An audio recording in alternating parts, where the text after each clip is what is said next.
Okay, so I finished day one, and it's titled Big Rocks First. It's actually pretty insightful. It's talking about having a healthy mindset instead of being a negative Nancy as a mom that a lot of us can be sarcastically sometimes do it. Like, the moms that say, just wait until you get married, all the romance will evaporate from the marriage. Or just wait until you have kids, say goodbye to your life. Just wait until your kids are in elementary school. Hope you're like being a taxi driver. Just wait until your kids are in junior high. They'll turn into aliens. Just wait until your kids are in high school. They'll hate you. Just wait until your kids are in college. They'll suck up every last penny. Just wait until your kids are young adults. They'll come back to live with you.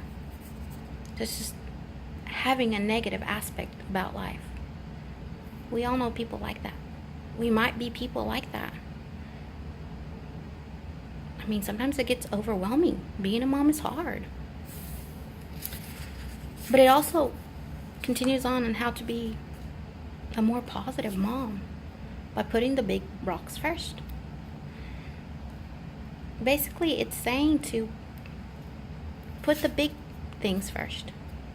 Instead of worrying about, oh, the dishes need cleaning, I need to text my mom back, the socks are all over the place. Just, worried about, am I feeding my child healthy? My child can eat a lot of grilled cheese sandwiches. But just making the grilled cheese sandwiches for her, or asking her to help me make the grilled cheese sandwiches, and then sitting down with her and giving her 2 or 3 minutes, 5, because she can gobble those sandwiches down. Just sitting down and asking about her day would be amazing. Another thing that really touched me on today's lesson was, it says titled, Someday You'll Be Number 5. And I was like, what is that? Because right now we're mostly number 1 in our children's life. You ladies know it. Mommy! Mommy! I mean, I hear them yelling. I hear Bella yelling, Mommy! And I just sit here. She might be around the corner. She walks around the corner. Oh, there you are, Mommy. But she's hollered at me 3 or 4 times. I just need that breath. And it's letting us know to put what's first. And in our list, ladies, and everyone's might be different slightly, whether we're married, not married, but first and most of all should be God in the top of our list. Second, our spouses, husbands, should be second. Typically, we put children. Children should be third. Fourth, it would be our work or hobbies, or sometimes other way around. Fifth could be work, hobbies, volunteer. Just sitting down and writing it. But regardless, God should be at the top. God should be at the top of our list and priorities. That way everything trickles down. Trickles down. If we put God at the top, it'll trickle down into our relationship with our husband, into our relationship with our kids, into our work relationships, into our service relationships, church relationships. But back where it says someday you'll be number 5, think about it.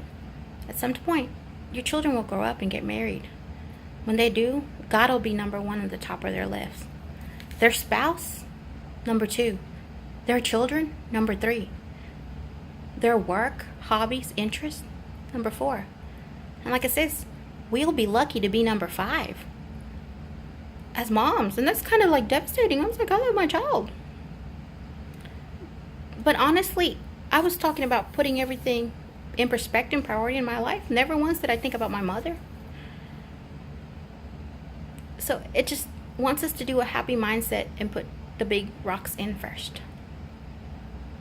Having a happy home is important. And in order to do that, we have to have a healthy relationship. The number 1 relationship is with God. I'm just going to read today's prayer along with this. It says, Lord, thank you for speaking to me today. Help me to adapt a growth mindset. I want to learn how to be a happier and more fulfilled mom. Teach me to be more loving to my family members. Show me what my priorities ought to be and how to put the big rocks in first, so you will be glorified.